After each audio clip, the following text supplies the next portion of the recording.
Hello, everyone. I'm Victoria, and I'm a fourth year at University of Michigan, a junior in Naval Architecture and Marine Engineering.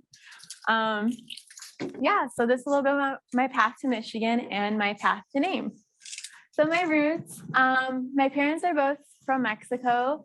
My dad was from the city, and then my mom's from rural Mexico. So these are just a picture of me with my family and my grandparents. Where I'm from outside Chicago. And I think a lot of people, when they're like, I love my city, when they're from outside Chicago, they like post this picture. But like, this is what Chicago looks like where I'm from. Like, yeah, I could see the Sears Tower outside my English building in high school, like my English classroom in high school. But like, this is the Wendy's where my sister had her first job. Like the pizza shop I had my first job at was near the Dunkin' Donuts. So yeah, everything's like a bit of ways from where we are. We live near the airport.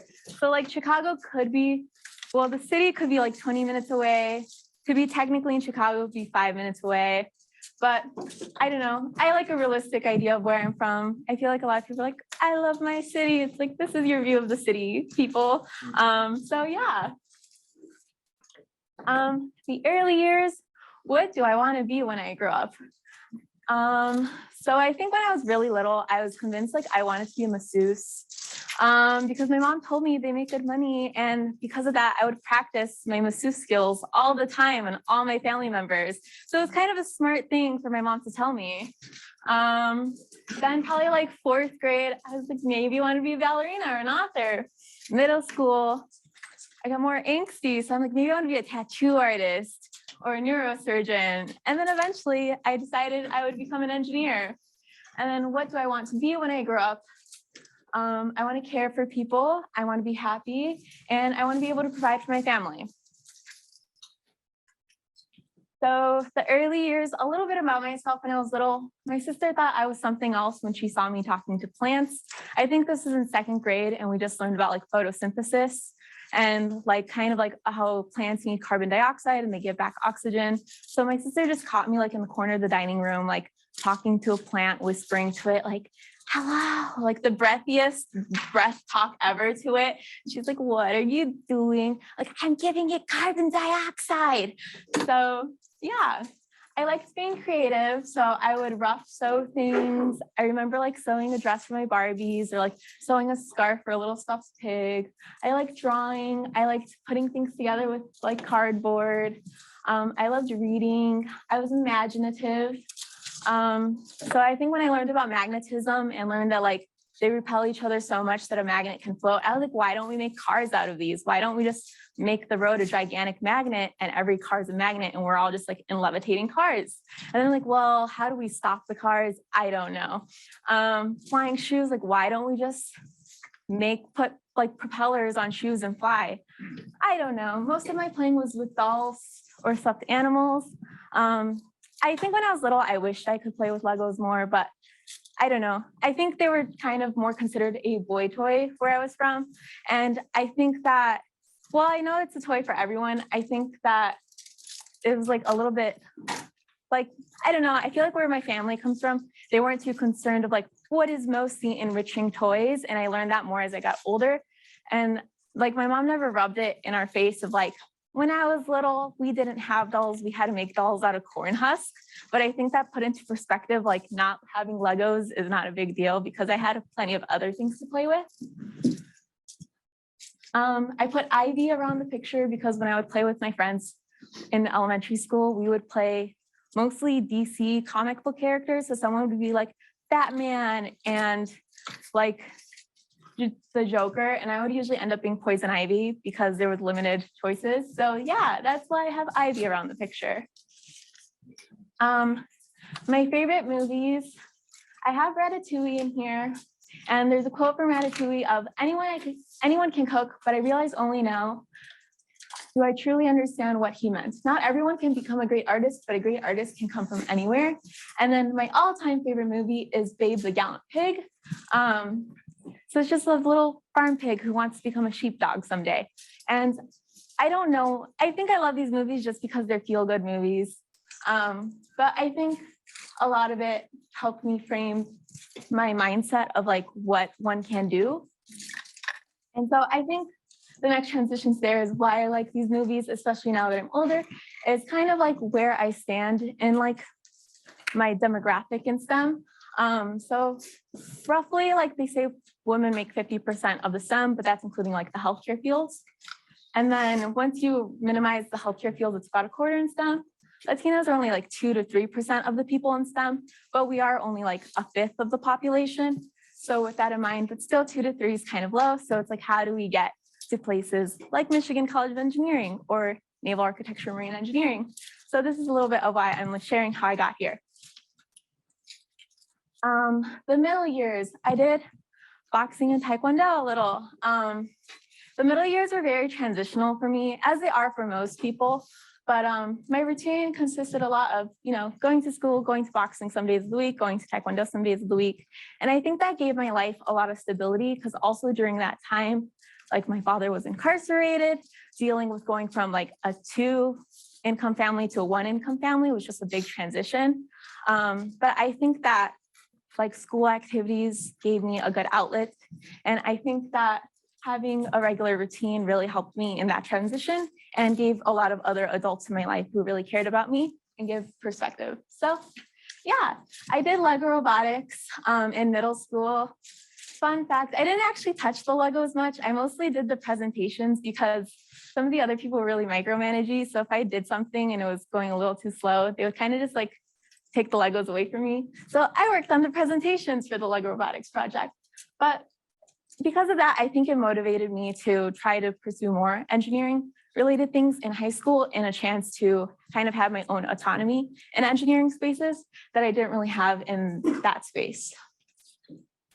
And then there was this one-day conference when I was in 8th grade, and it was only like one day, it was like a Saturday, it was like a field trip, and they invited us to bring our moms. But I think this conference was one that most helped communicate to my mother kind of like the bigger vision of what like it means to like support your child going through STEM or going through engineering, because I think that language gap is something that like I would not have been able to communicate, especially like a 7th grader, like explaining like, I need you to support me and support my dreams. And, and like they do support you and support your dreams, but they want to make sure your dreams, not that your dreams are too big, but that you don't get crushed, like shooting for something that you don't know the possible outcomes, because we've never seen those people with those outcomes.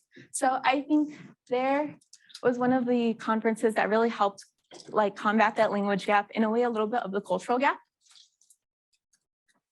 High school, I tried sports my freshman year. And I tried sports freshman year. The schedule was a little bit difficult to like communicate of like the time obligations of like, yeah, mom, I have to be at a meet Saturday. And I know you don't want me to go, but they say I have to go and things like that. And they're like, what do you mean? I'm your mom. You have to be where I say you are and things like that. So I think those like little cultural gaps were difficult to communicate, but I think our school was also incredibly understanding, especially like girls cross country. Like the coaches were really understanding that like in a working class neighborhood, like teenage girls are usually the babysitters for a lot of people's families or extended families. Therefore, like if you need supervised children or like running cross country when you're not like making medals or anything, like there's kind of a precedence. I was in theater. I wasn't actually ever in costume. I never did acting. I did theater tech. So I mostly did lighting design. But also I would sometimes be a stage manager. So I would make sets, and that really got me into woodworking in high school. And I would get paid to be like a stage craftsman during high school sometimes. So that was a fun experience. I think that I learned a lot of patience there, because you can only listen to The Little Mermaid or High School Musical so many times and stay sane. I also did engineering all throughout high school and went into like other things. So my freshman year, did introduction to engineering design. And that's where I think I really committed to the idea of becoming something like a mechanical engineer. I was like, this is what I want to do. I love making CAD drawings. Like this is the thing that's going to give me opportunities in life. So I tried that freshman year, and then I kind of stuck with it. I did then worked in a little robotics. I did computer science, took stats as an elective because I was playing the AP credits game. So yeah. And then these are other like notable parts of my high school career. Over there, we have my college access manager from IIT Global Leaders Program, formerly like Boeing Scholars Program. That was a 2 years program that focused on like leadership development. And you enroll in it after your like sophomore year or freshman year. And then they train you for 2 years there in the summer and then like some workshops during the school year. And I definitely think that gave me like a pathway to where I was going to go. And it definitely gave me an opportunity to talk to people who really wanted to help build up like my potential. And it helped me, you know, like people were rooting for me. And then over here, that's the Young Global Scholars Program. It was fun. It was 1 week. It was nice to meet other like-minded students at that age and made me wonder like, where could I go one day? But I think in the scheme of things, like the 2 year program really helped develop who I am today. For some reason in high school, I really was into Google. I'm like, one day I'm going to work for them, as if like, they don't really need that many mechanical engineers, except for if they're like special projects. Like it's all computer science and business, but I don't know. Everything has like a shiny filter in it when you're young. So yeah, went to the Cloud Summit conference, presented like a project we did. Our school kind of had a connection with Google because we were one of the first schools to go Chrome, like get all Chromebooks. So that's why we had a connection with them. High school, I went to prom with 3D printed roses, as every engineer should. And yeah, graduated high school. And then trying to figure out like my college decision. You know, there's a lot of freedom in college decisions when you're in high school, but I do not know much. And I was trying to figure it all out. And I'm very grateful that I had many great teachers along my side and my college access manager who helped me try to figure out the way. So I knew nothing. I knew I didn't want to stay in Illinois. I knew that I didn't know much else. I knew I wanted to do engineering, but where I wanted to go was a lot of questions. So how did I end up at Michigan? Through my connections at GLP, I managed to get nominated for Posse. I wasn't actually nominated by GLP, but Posse, there's like this Posse Scholarship Foundation. They're the people who ultimately sent me to Michigan. But I ended up getting nominated because students who get Posse get to nominate other students. And one was visiting that day because we were having like a college like application workshop and we were working on our ways to college. And I was too shy to ask like, hey, do you think you can nominate me? So my friend asked, hey, do you think you can nominate her? Like she's really worthy of this. And so that got me nominated for Posse. And the reason why GLP didn't nominate me is because they didn't think any of the schools on the Posse list were really my palette. They were mostly small schools like Middlebury and others. And so the big school was Michigan, like, and especially since they're a STEM only Posse. So yeah, for the next process, once I got nominated into Posse, was starting the dynamic assessment process. So it's kind of like Hunger Games for seniors who want a full tuition scholarship. I didn't really know what University of Michigan was. I know I live under a rock, but like, I don't know, I feel like the big thing in Illinois is like University of Chicago, Urbana-Champaign. So it never got on my radar. So for like the first round interview, they have like 100 kids come to an office. This office ended up being at Google because that was like one of the space they were able to like rent for their connections. So there's 100 kids, they put numbers on us, and then they give us social dynamic assessment process. So it's kind of like, how do you interact with the crowd? How are you will you act as a leader? Do you overshadow other people? Do you support other people? And then they are walking around with clipboards, like writing down numbers. And this was every interview, like first round interview has 100 kids, and they have around like, I think at least 20 of these to like 35. So there's a lot of like candidates for this. So for the first round interview, there's like, you know, at least like some thousands kids. And then for the next round interview, we have one-on-one interviews with Posse. So then they knock down that number to a few hundred. And then, you know, it's about being charismatic, being yourself, showing your merits, bringing in strong letters of recommendations. So that was a little nerve-wracking. I remember like bringing in my progress report because they asked for progress report and like writing down like rationale, like we just had our first test, like this is not the permanent grade, like it's only can go up from here, but like not writing it like that. Because I was nervous, like what if this progress report is the thing that keeps me away from an opportunity? And then after the one-on-one interviews and kind of submitting like a list of schools you would be interested in, there's the last round interview.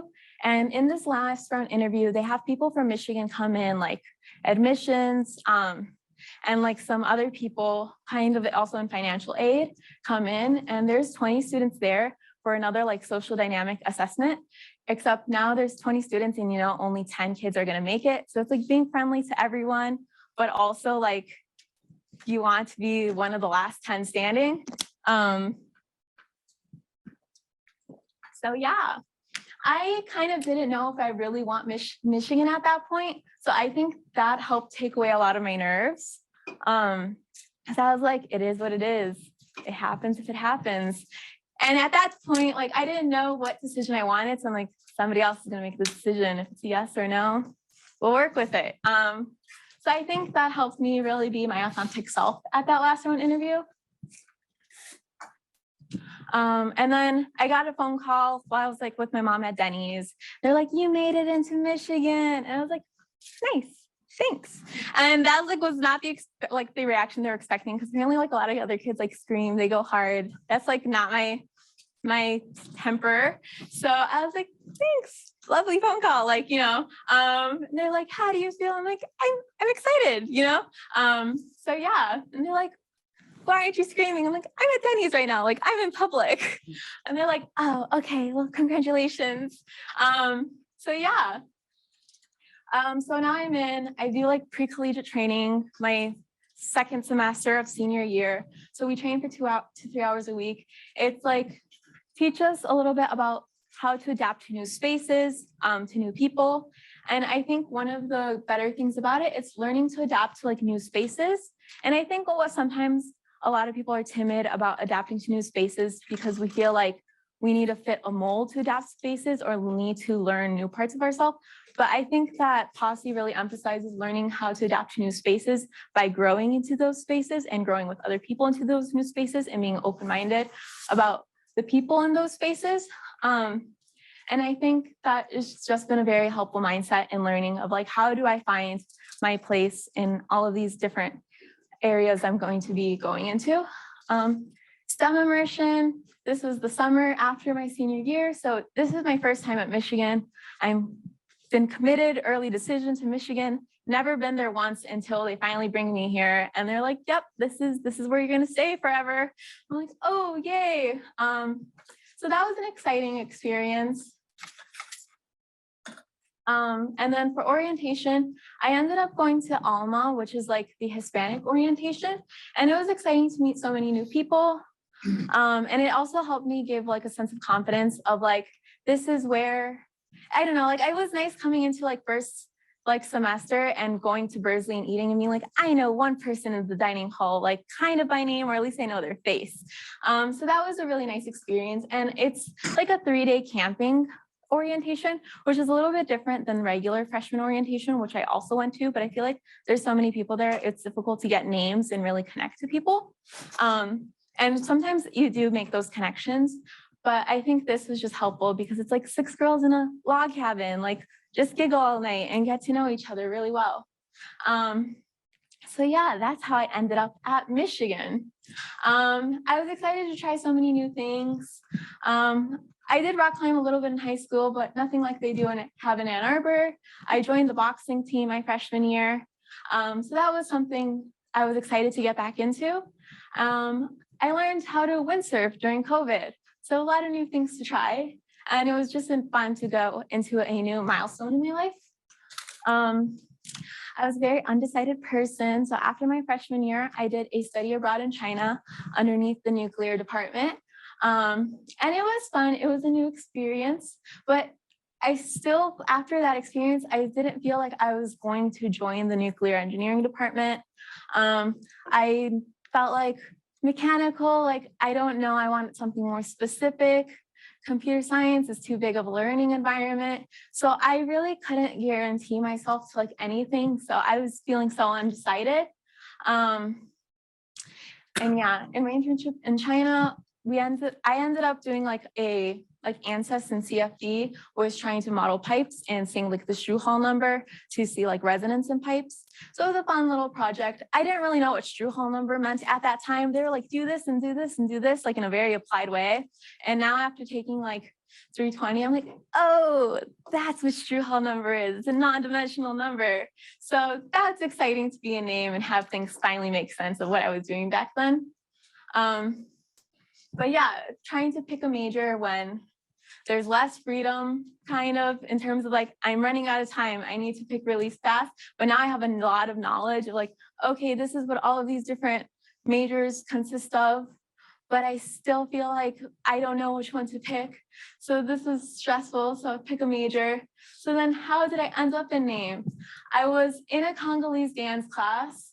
I bid a bit more than I could chew the previous semester. So I was having a slower semester that semester. And somebody was like, oh, my brother's in name, like, you should check it out.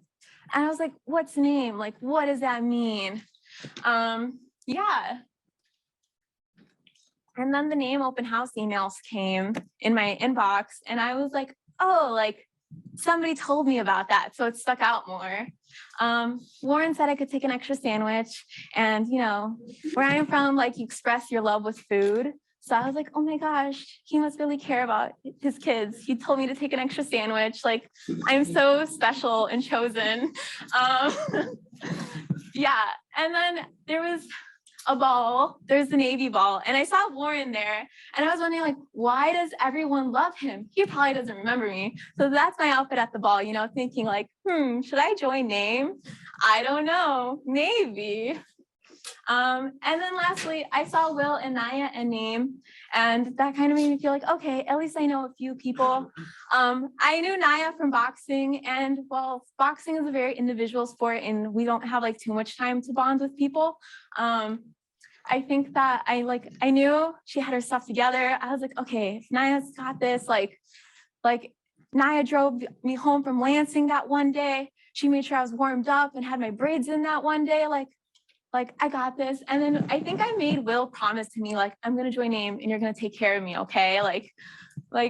So yeah. So that's kind of like officially, I finally was like, Warren, I'm gonna be a name. And so that's how I ended up in name.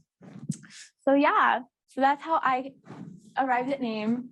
A little bit of my internship at the MHL, especially for you sophomores who just got told you're gonna be in the MHL. You do a whole bunch of stuff there. We do a little bit of CAD, I did a lot of it of woodworking. I did a little bit of like acoustic information stuff and learning how to do like hydrophone experiments. I try to work a little bit on my MATLAB skills some more there. And we did some videos, like sea perch videos. So just learning how to help the department in different ways and also just expanding our skill sets and knowledge there. Yeah, so those are some things we do in CAD while we were there. Just learned expanded upon a lot of different skill sets. There's me in the machine shop, fun stuff. I learned a lot of tools there. I mean, when I was in theater, I didn't know how to like use a table saw, except I wasn't allowed to use the table saw at the MHL because it will cut off your fingers, but now we have a new one that won't cut off your fingers. And so learning how to use like a reciprocating saw and like a bandsaw for metal work. Working with metals is something that is very new to me and has been one of the more exciting parts of the MHL. Like I'm learning how to Bridgeport right now. And yeah, expanding on my acoustic knowledge. And then Daria and I were working on this. And then that was the one thing that was really nice of that they were able to like guide my way in learning this information. So I wasn't learning it alone. And we had Zoom calls every week with a retired professor, Jim Luby. If you saw Jim Smith's presentation, he talks about Jim Luby a bit, but since he's still connected, he spends some of his free time teaching us acoustic knowledge. So yeah, I wanted to learn it because I was a little bit more interested in data processing theories and how to process like large amounts of data. Yeah, and then at the MHL currently, we're working on the AHA Hall. So I don't know if this will play on its own. Oh, it does play on its own. So yeah, we went to like a historical society, and I always forget if it's Harbor Springs or Springs Harbor, but it's like across the bay from Traverse Bay City. And there's this historical boat, which they think is one of the first pleasure crafts made of metal. So it's like the first baby tin can yacht. And we remade the hull and we're gonna run it through the towing tank next week. But this is just a little video of us trying to figure out like where the centroids and like the center of gravities are in this. Yeah.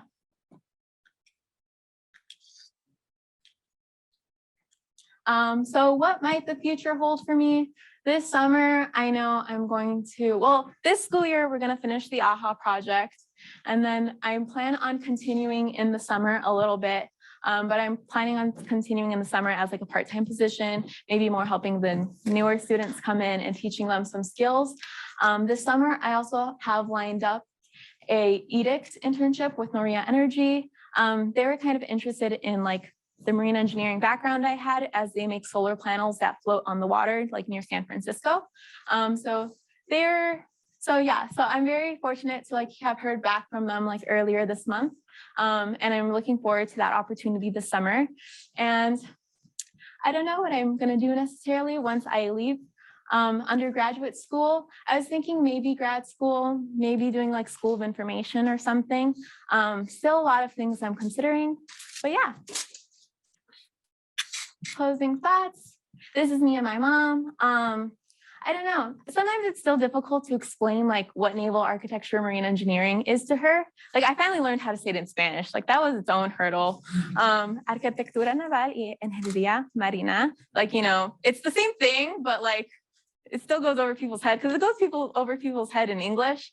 So yeah, but I think one of the interesting things is that like me and my mom were talking about it, and she's like, you know, like you're like, I know a lot of people don't believe in the American dream anymore with this economy and a whole bunch of other things, student loans, but it's a very sweet thing. And I always thought of the American dream as like something somebody else, one does for themselves in a way, or like the journey one goes through.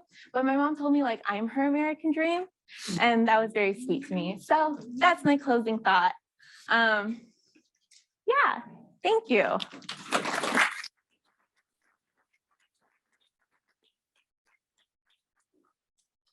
Any questions? Yes. You're talking about going through your teenage angst phase. You said you'd either be a tattoo artist or a neurosurgeon. How is a neurosurgeon? They're both like very detailed with their hands, you know?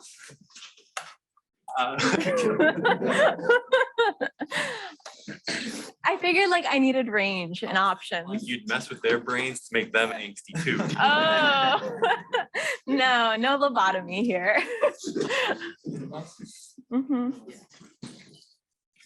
Yeah. Okay, I think up next is Logan. It's the PowerPoint down the taskbar.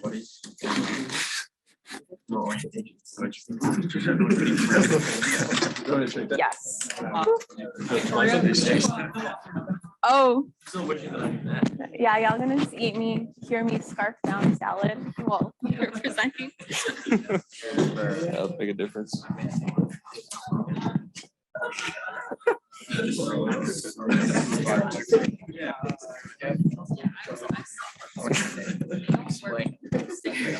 Why it's important to know. That was kind of a bitch to make. I know it's weird.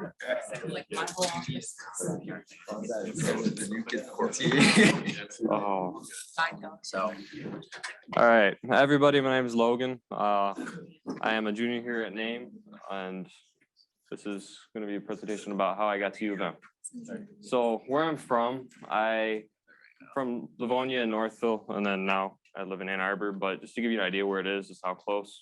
So this is Livonia, Northville is right about here. So when you walk around campus, I see a lot of people. you know a lot of people just from the area. And it's close to be good to be home too, because you're close to family. And I'm a big family guy. I spend a lot of time with family. And they're the reason why I'm here. The support structure through all the challenges and growth, and also a lot of my family's engineers too. So it's a big influence on just what you end up going into. And this is my mom's side of the family, and then my dad's side of the family.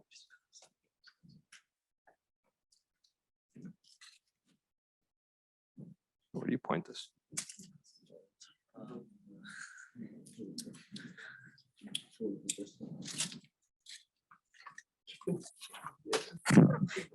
What's that going next slide?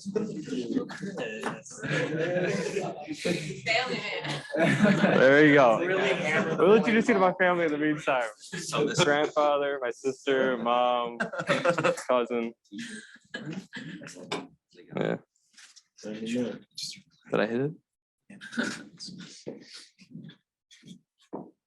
I like your grandpa's sweater. Thank you.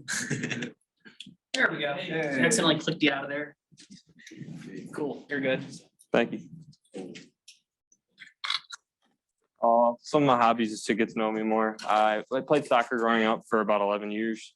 Then tried track 1 year in high school, which was, well, it was a fun time, but I was not very good at the time.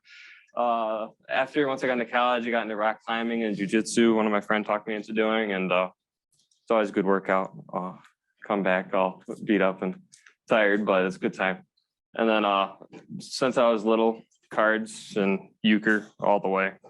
Euchre tournaments since you're young, New Year's euchre, and I can't wait for us to maybe host a euchre tournament here. Yeah. And then I also like to go camping as a recent adventure. So that's a picture up at Pictured Rocks, which actually, so they told us it's like a Native American head that they used to worship as one of their gods up there. It's cool looking because you can see the face. And tried winter camping this past summer. This past winter break. It was fun. Spring break. Spring break. So my time in Livonia, this picture of me when I was little is give you an idea what I look like. And also classic picture with a boat, which I know a lot of us have, because you just grow up near water, by water, and it heavily influences. And when you mix the two with engineering, name comes out. And this is my grandfather and my father, both civil engineers, which they're also part of the reason why I'm here, because you grow up with them, you work on projects, and just continues to grow your interest. And this was an interesting part of my life. I was about 10, 11 in this picture. So from like 11 to 18, I had a chronic illness that I had to overcome to be able to get to here. And so I had chronic daily headaches in a form of mono for like 2 years.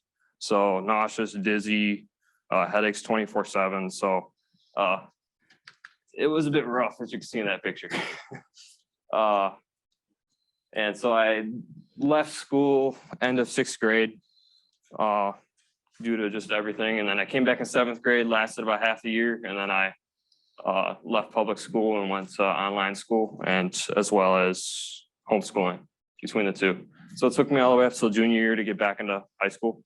So I spent a lot of time just in the house. I was also super sensitive to hearing. So like I would watch TV on mute, didn't listen to music for like 2 years. It was a very interesting time. A lot of time to get to know your thoughts. That's for sure. Which then kind of, it makes you think just of all the gifts you have and what to be thankful for. And it makes you appreciate them a lot. And so with family history and all that stuff, I'll get into that later. But I had a big love for boats then. I started doing research a lot on all the different, I wanted to build a plywood wooden boat. I did the research, had all the calculations for money, had the design plans I looked up and all that type of stuff. And also just furthering into naval architecture and engineering, I decided maybe sophomore year is what I wanted to do. And which then I guess this little aspect of high school, I went to Northville High School, but also Michigan Great Lakes Virtual School Academy was freshman, sophomore year. And I did the very minimal amount of credits possible just to get by. And so once I was back and more capable junior and senior year, I took summer school and overloaded on credits, just trying to catch up. And so still my GPA was hurt. And so next stage, I went to Schoolcraft Community College to pick up, build my stuff up further so I can apply to the schools I wanted to, which would be Coast Guard Academy, Naval Academy, and University of Michigan. That picture came out really blurry. Jeez. So when I went there, it's again just like trying to learn as much as possible. My math was not very good for a couple of years. So luckily I had enough facet in one aspect of calculus, but all the rest of my math was terrible. But they still asked me to be a tutor. And so I'd often try to teach myself as I'm helping the other students, which then helped just build my knowledge further, which helps while you're here. PAL, peer assisted learner, teacher assistant, and all the normal stuff, honors, and summer internships. I worked in construction at the MDOT, Michigan Department of Transportation, on construction roadways, which is a lot of fun. You get to be outside all day and do density tests on cones and pounding it about 100 times just to see how much you can compact a bit of sand. So know what to put a bridge on top of. So it's still furthering it, but the biggest part about the MDOT internship was the communication and also trying to build I wanted to go into the military. And when you join the military, you're young and you want to, you put in like not in charge of people who are older than you. And so it's a kind of a good representation as working as an inspector for MDOT because you're anywhere from an 18 to 22-year-old telling these guys who've been in construction for 22 years or 40 years or 60-year-olds, 70-year-olds, and they don't want to be told what to do.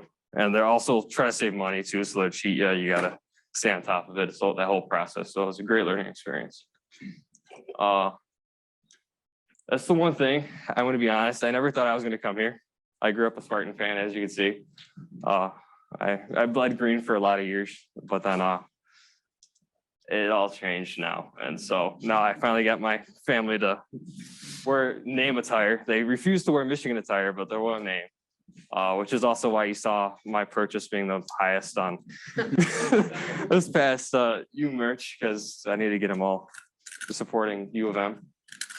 And now I'm at the University of Michigan. When I was here, I still wanted to, so I didn't get into the academies, obviously, but I still was trying for NROTC. I got into NROTC, but then I decided that I still wanted Coast Guard more. It was a really hard decision. I ended up having to make that pretty fast. And I look forward to applying to officer candidate school after I graduate here is what I'm looking to do. And I love the concept of icebreakers and also the cold weather. So it'll be cool to work with that. And then, yeah, it's kind of a fast assumption of how I got to U of M. Any questions?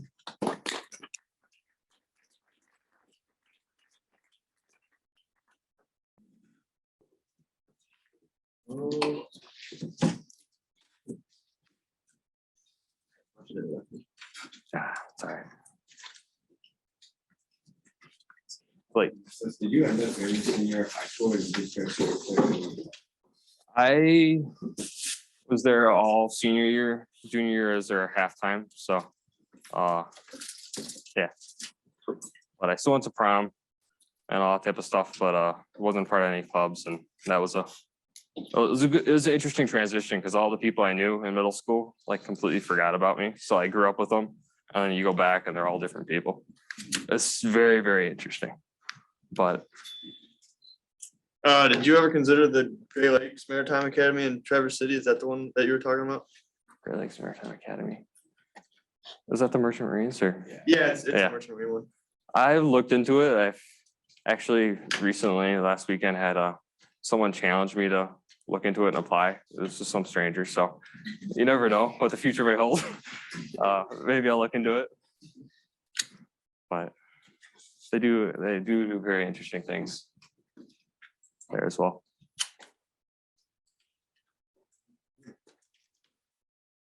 Thank you. All right.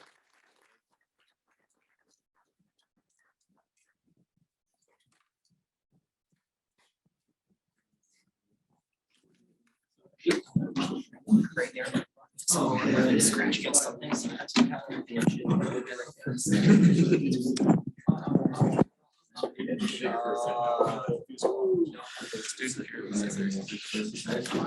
Professional.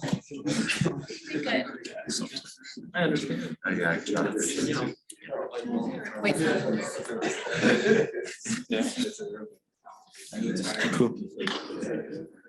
All right, hey everybody. Yeah, excuse me. So those of you who don't know, my name is Deshaun. I'm a senior here in the Naval Architecture Marine Engineering Department, and this is my path to Michigan. So basically where I'm from Detroit, Michigan, like 40 minutes away from here. That's baby Deshaun, and then like little Deshaun, and then that's me like 2 years ago when we went to Wisconsin, I think. So basically I went to Marvin L. Winans Academy of Performing Arts for middle school, and then I went to Detroit School of Arts for high school. And Performing Arts School is a big stretch away from engineering, but I'll get to it. Basically, this is my family, minus my dad, because I don't have a picture with him. But that's my sister and my little brother a few years ago. Now they both kind of like tower over me because I'm short. That's my mom. We giggle and laugh a lot, so that's just a picture of our relationship. And then these are my two dogs. The one on top is Coco, and the little one is Puddles. So basically, my music background started in middle school. I started playing the alto saxophone in 6th grade, and then I switched to tenor in 7th. By 7th, I was like good enough to start playing with the high school band, which is like a big step because a lot of middle schoolers don't play with the high school band. And then by 8th grade, I was playing with the jazz band, which was like mind blown because I was like, dang, am I this good or are they that trash? So I was keeping it pushing. Because I went to Marvin L. Winans, they wanted us to kind of be like well-rounded. So at the middle school level, they made us try a bunch of different things. So I had band classes, but I also ended up in an orchestra class, which is where I started playing the violin. I also took a dance class.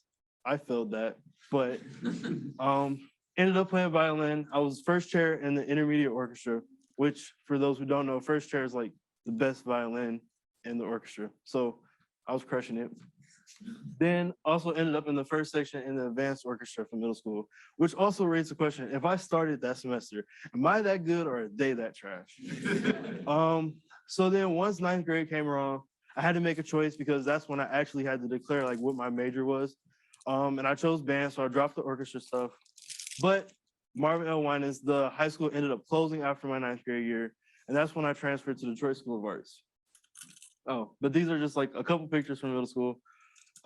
This was a competition we did. You can see me playing saxophone. That's the tenor. I had a solo. And then I'm holding the trophy we actually won. And then this is my 8th grade year. I won Most Likely to Become President. And that's also my girlfriend at the time. I don't talk to her no more. So yeah, that brings me to high school. I transferred to Detroit School of Arts in 10th grade. On the schedule, I was registered for B band, which is the concert band, kind of like the lower version. But I was also given the music for A band, which is the wind ensemble. And wind ensembles are usually play more advanced music than the concert bands.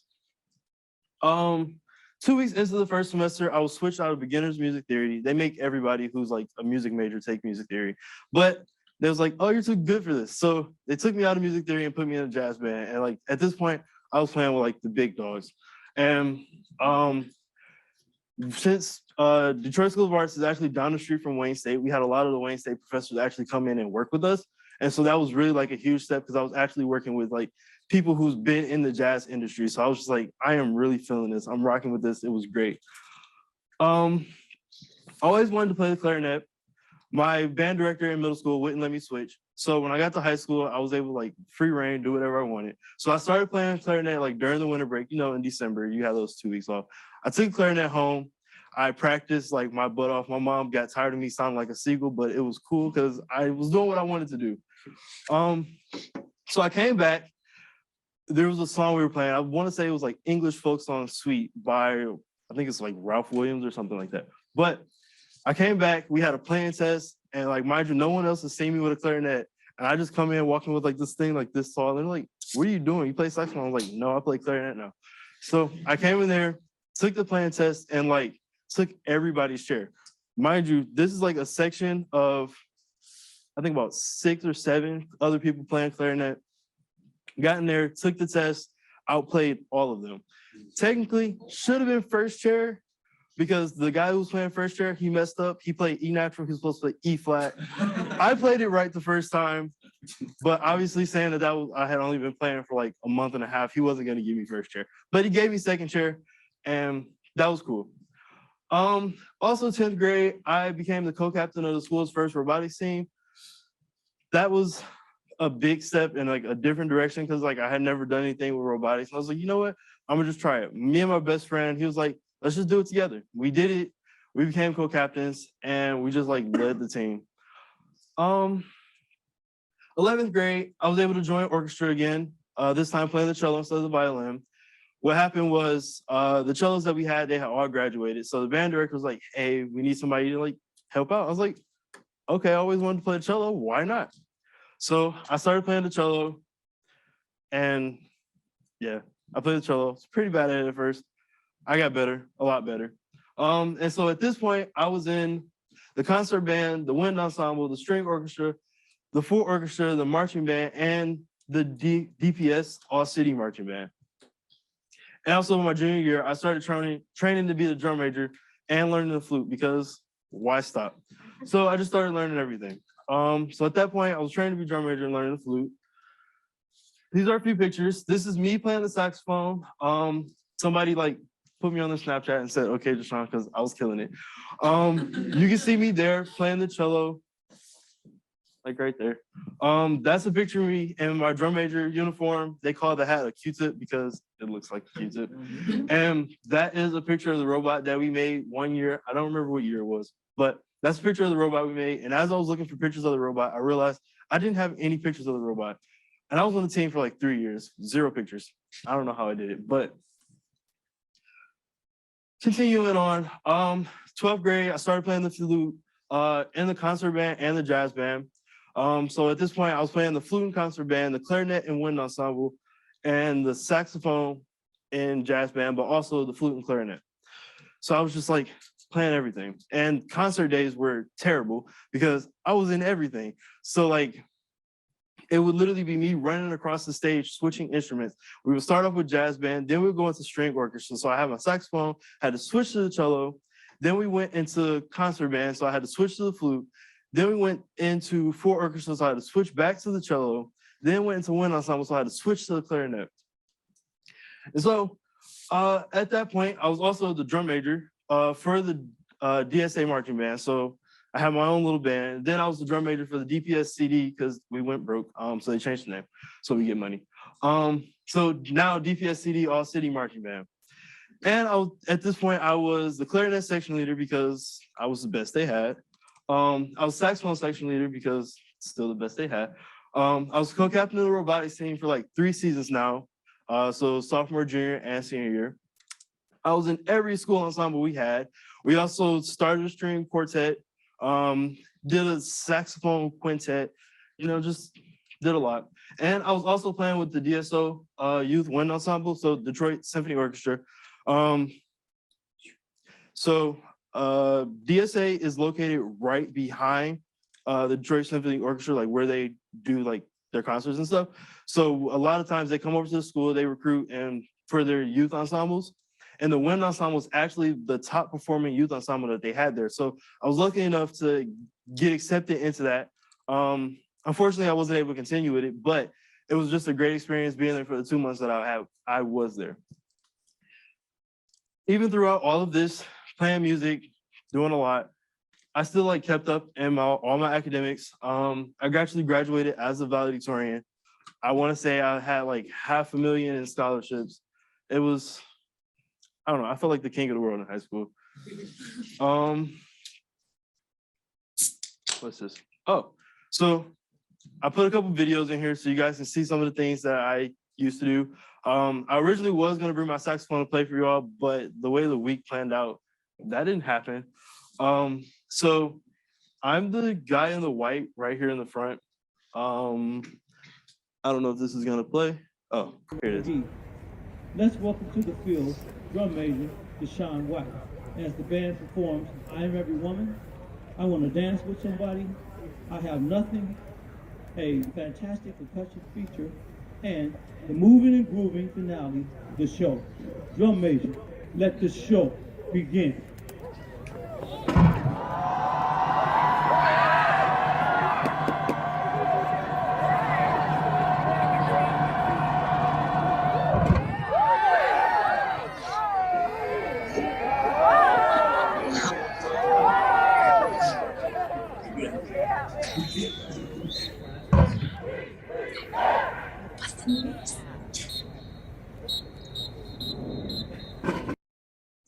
Yeah, I can't do that now. But it was definitely a fun time. This was actually in Atlanta. We went down for the Peach Bowl, but they also had a marching band competition going on. So this is the DPS CD marching band going on. Obviously, of course, I was gonna get something so you guys can actually see me dancing. Oh, is it gonna play?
Yeah, so that was me. I actually learned that dance like 2 days before because I missed the rehearsal where they taught it.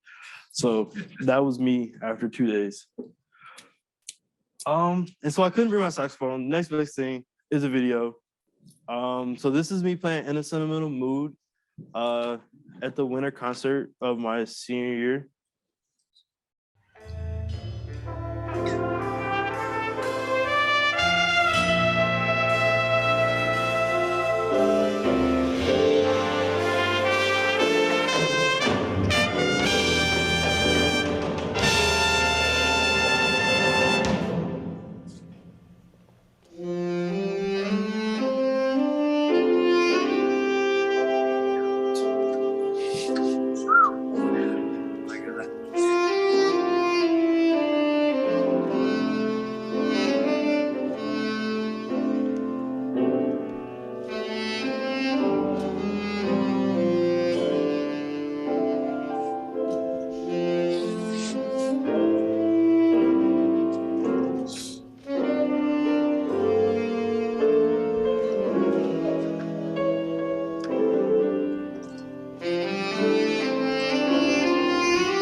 Yeah, that was just a little snippet of the video. The school actually has an entire YouTube page where it has like all of our performances. And so like if you scroll back to the beginning, because they started it the year I got there. So if you scroll back to the beginning, I'm in like all of the videos. Oh, it's gonna no. All right. So here's just a couple pictures of me. Me with the trophy at the competition with the marching band in Atlanta. Our marching band actually won first place for our division. I also won the most outstanding drum major award. So that's the plaque is for the drum major award and the trophy is for us winning first place. That's just me making a face with the cello in my hand. Because I graduated as the valedictorian, I was able to appear on the Brightest and Best for, what was it, WXYZ. And so that was me there. I actually had to go in, take my picture, and I got to meet some of the newscasts and everything. That's my graduating picture. My mom wanted me to take pictures. So yeah, she really likes that picture. It's actually hanging in the dining room. And then that's me winning an award at one of the festivals because I played very well. And my hair was, I don't know what I was doing with my hair, but it was a vibe. So basically, how did I get here? After all of that, you're like, how did you end up in engineering? Robotics. Robotics helped me a lot. It was held at the Michigan Engineering Zone, where I worked alongside Michigan engineers at the time. So the Michigan Engineering Zone is actually in the, I want to say it's called the Detroit Center, which is actually right across the street from DSA. I was just like a well-placed spot. But it's right across the street from DSA. So I went to the Michigan Engineering Zone for robotics. We met like 3 to 4 days out of the week. So it was something I was doing. I was very heavily involved. Like I said, I was the co-captain for 3 years. And at the time, this was one of the only things that challenged me, and I really enjoyed that. Like, I mean, I went to a performing arts school, so the focus wasn't really on academics, it was more so the arts. So I spent a lot of time in the arts. I had, like my senior year, I only had math and English, and the rest were like band classes. So I wasn't really being challenged, which is why I started playing a bunch of different instruments. And so robotics was really the only thing that challenged me. When I met with the admissions officer, just because like the Detroit Center for University of Michigan, somebody who works in the office actually worked there as well. So she usually comes over to the school. She worked with us with our applications. As I was talking her through my through my application on my essay, she was like, "Are you sure you want to be an engineer?" I'm like, "Don't question me, lady." But she actually suggested that I apply for SMCD just because I had so much going for me. I probably easily could have gotten into SMCD, but instead I decided to go for the College of Engineering, follow what I plan to do. I was actually the only person from my high school to get accepted into Ann Arbor. Everybody else got accepted into like Flint or Dearborn. And I ended up with a full academic scholarship to go here. So it was cool. So then why name? I got here not knowing really many different types of engineering. For a while, I only thought that there was like electrical and mechanical because I was heavily involved in music, okay? So I didn't know much about engineering, just electrical and mechanical because that's what I worked with robotics. Got here thinking I was gonna do electrical. Then I took Engine 110 and I was like, name sounds pretty cool. I've always had an interest in like underwater and marine life, which is ironic because I can't swim. So then that kind of drove me to want to work on submarines. And then I also wanted to find dinosaurs. As a freshman, that was a big thought in my head. And I figured if they're anywhere left, they're in the water. So, keep pushing for it. So that's why I chose name. Then I got here and like, you guys are amazing. Also like the fact that it was pretty small. I come from a very small high school. My graduating class was 112. So getting here for a department who's pretty much that same size, it felt like being at home versus mechanical or electrical where there's a couple thousand. So I really enjoyed being here. And so me now, I've done a lot of things up to this point. I'm an RA in West Quad right now. I've been an RA in Markley and East Quad. I spent some time with Alternative Spring Break Chicago. I was on the team, and then the next year I was actually the associate director. I've worked with Engine 110 this past semester, actually, at being a DA. I've worked with MSTEM, being a residential facilitator. I've done a lot more other stuff that I can't think of. And for next year, I'll be here for grad school. After that, I don't know. I've been talking to Warren, and I think he's going to try to convince me to do a PhD, but we'll see. But as of right now, my next steps are just going to grad school. Thank you. And are there any questions? Yes.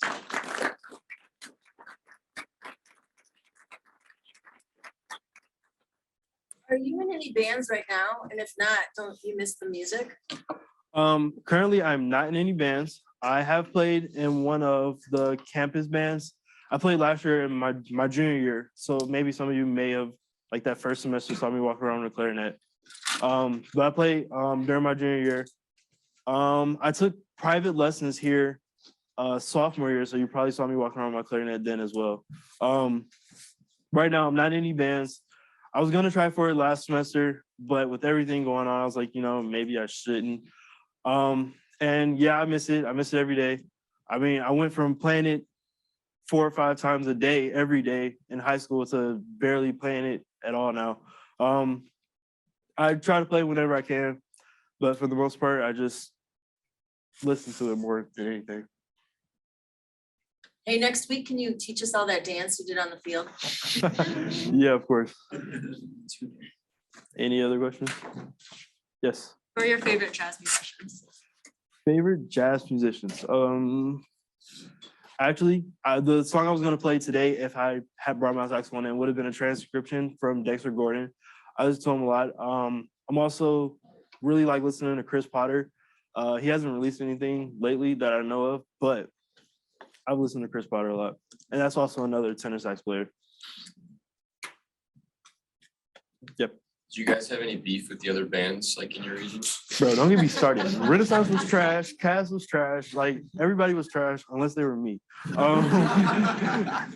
Yeah, there was quite a lot of beef. When we went to festivals, Renaissance always thought they were better because they're Renaissance. I mean, academically, sure, but musically, no. The only thing Renaissance has going for them is their numbers. When you have smaller bands, it's harder to hide mistakes because Renaissance had 100 people on stage. Anybody can make a mistake and you wouldn't know. And so that really played into them, like them being musicians because they think, oh, somebody else will cover me. Whereas DSA, we really had to try hard and put our best foot forward because we didn't have the numbers to cover us up. Cash just thought that they thought they were the issue.